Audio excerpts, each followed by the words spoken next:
Hi everyone, Kian here. Our Bible verse for today is all about Luke 9:23. And it says here, Then Jesus said to his disciples, Whatever wants to be my disciple must deny themselves and take up the cross and follow me. So sa Tagalog, sinabi ni Jesus sa kanyang mga kaalagad, Sino mang nagnanais sumunod sa kanya, sa akin, ay kailangang itakwil ang kanyang sarili. Pansinin ang kanyang krus at sumunod sa akin. Yung pagiging disciple, hindi siya ganun kadali. Mahirap. Kasi, kung makikita niyo yung pinaghirapan ni Jesus, yung step na pinaghirapan niya, yung pinagdaanan niya, sobrang hirap. So, lahat ng mga naging disciple ni Jesus dati, may kanya-kanyang dinanas talaga. Kumbaga, napaka brutal yung mga pinagdaanan nila, yung paghihirap nila para lang mapatunayan talaga yung they are the follower of Jesus Christ. Kasi nung unang panahon, 'di ba? Katulad ng naranasan ni Jesus na talagang yung crucifixion, ginagawa siya sa harap ng maraming tao. Kasi yun yung pinakabatayan nila na talagang pagpaparusa sa tao. Na yung unang panahon, yung pinapako sa krus yung tao, talagang magkapatong yung paa, saka binubutasan yung paa. Then, yung kamay, as in dito, hindi dito dito talaga binubutasan. So, kasi pag ito, napaka-weak, pwedeng mapigtas. Pero pag dito talagang bawat hugot ng hininga mo, kita ng mga tao, bawat hugot ng hininga mo data, yung sobrang hirap kasi ramdam mo nababanat yung kamay tsaka yung paa mo. Ganun katindi yung paghihirap na pinagdadaanan ng mga taong kinukrucified, na pinagdaanan ng ating Panginoong Jesus. So, ganun katindi yung pinaghirapan niya para sa atin, para mailigtas tayo. In the New Testament times, the crucifixion is a form of executing criminals and enemies of the state. Ganun katindi kasi parang propaganda yun na gustong ipakita ng mga Romano na wag nyo kaming buwagin, wag nyo kaming katiin kasi ito mararanasan nyo na yung mga criminals or yung na-crucify talagang ipinapakita sa pangkalahatan kung paano pahirapan. The more na mas nahihirapan, mas matagal, mas maganda. Ganun yung ginagawa nila. So, taking up our cross daily means dying to ourselves every day. Ito yung sinasabi ni God na taking up our cross daily means dying ourselves every day. Na kapag you want to follow the steps of being Christ, hindi madali. Talagang step by step, may pinagdadaanan ka. Mararanasan mo masaktan, madapa, kutsain, ma-down, mawala lahat yung pinaghihirapan mo. Kasi yung moment na pinaghihirapan mo yun, hindi yun para sa pansarili mo, kundi yung pang sa habang buhay na reward ang kapalit. Pero it takes life talaga. At yung bawat hininga ng dati, sobrang importante. When you declare yourself as the followers of Christ, so ganun katindi po yun.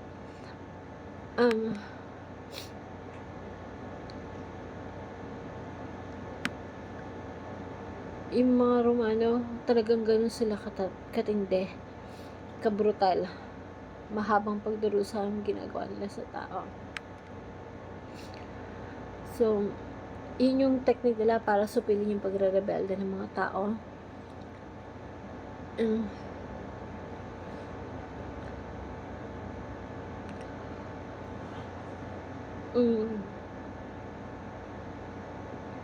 Imagine mo yung panahon dati, yung mga slaves dati, 6,000 of them na slaves ipinako sa krus. Ganun katindi. para magsilbing propaganda na huwag magrebelde sa mga Romano. Yung mga Roman citizens ng mga unang panahon, hindi sila pwedeng i-crucify. Ang pwedeng i-crucify lang mga slaves at mga pinakamababang uri ng tao para hindi sila magrebelde sa Romano. And dun sa pinakataas ng krus nakalagay ko ano yung mga kasalanan nila. And guess what? Ano kasalanan ni Kristo according to them is King of the Jews, hari ng mga Hudyo. Ganun yung naging ipinaratang nilang kasalanan ni Jesus. Pero dati talaga yung crucifixion is a normal na pagpaparusa sa pinakamababang alipin ng mga taong. Nung sinabi ng Panginoong Jesucristo ito sa kanyang mga disciple, whoever wants to be my disciple must deny themselves and take up their cross daily and follow me. Imagine mo daily ang tindi ng dating sa kanila. Kasi sa atin, parang figurative na lang natin to. Kasi hindi naman mangyayari yung ganito sa panahon ngayon. Hindi ganun kalalim, bigat, diba?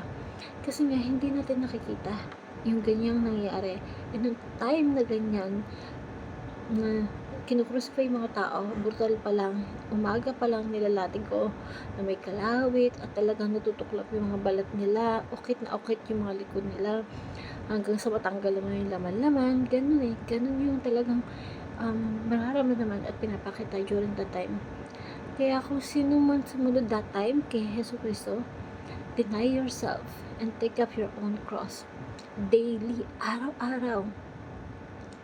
Now, number 2, taking up our cross daily means dying to ourselves every day. Ano ibig sabihin nito? Kaya ano sinasabi ng Panginoong Jesucristo doon sa mga original na kausap niya ng mga disciple,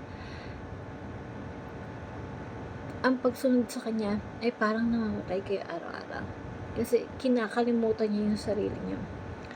Taking up the cross daily, dying to yourselves every day. Dalawa yan. You deny yourself daily, you die daily. Denying yourself and dying daily. Araw-araw daw po sabi ng Panginoong Jesucristo. Kasi yung kasamaan ng tao, yung kagustuhan ng tao na comfort, ng yaman, ng maluwal na buhay, na nasundin yung sariling kalooban, sariling laman, laging andun yun. Laging pinapatay dapat yun araw-araw sa pagkatao natin. At yun yung when you follow Jesus Christ, you're killing your desire, your world's pleasure. And pangatlo, being a disciple is a daily sacrifice for Jesus. Why? Pagiging disipulo ng Panginoong Jesucristo ay araw-araw na pagsasakripisyo para sa ating Panginoong Jesucristo. And pinakamaganda po nun is si Jesus Christ na yung sacrifice. Siya na yung nagsakripisyo para sa atin. Para hindi na tayo mapako sa cross. Pero ang hinihiling niya lang sa atin, sumali sa kanyang karisan na nagpapalaganap ng ebanghelyo na parang mas marami pang makaunawa kung bakit si Jesus ay nakakulong or napako sa krus. Hindi na para magdusa pa physically or psychologically, kundi ipaliganap sa mundo bakit ang crucified at ang ating Panginoong Jesucristo. And that is the sacrifice. So being a disciple is a daily sacrifice for Jesus. And salamat po kasi marami pa rin naniniwala kay Jesus Christ. And there is tatlong execution: advance the Redeemer movement, execute ourselves by dying daily, and refocus on the Great Commission. Pag sinabing execute ourselves and dying daily, yun yung talagang worldly desire mo, yung intentions mo dati, unti-unting pinapatay yun kasi pinapalitan ng ating Panginoong Diyos ng panibagong pagkatao natin once na napapalapit tayo sa Kanya. So, the purpose of this crucifixion is napaka-importante para sa atin ma-realize na Jesus Christ sacrificed for us para magkaroon tayo ng freedom. Hindi na natin maranasan yung naranasan nila dati na sobrang pagpapahirap.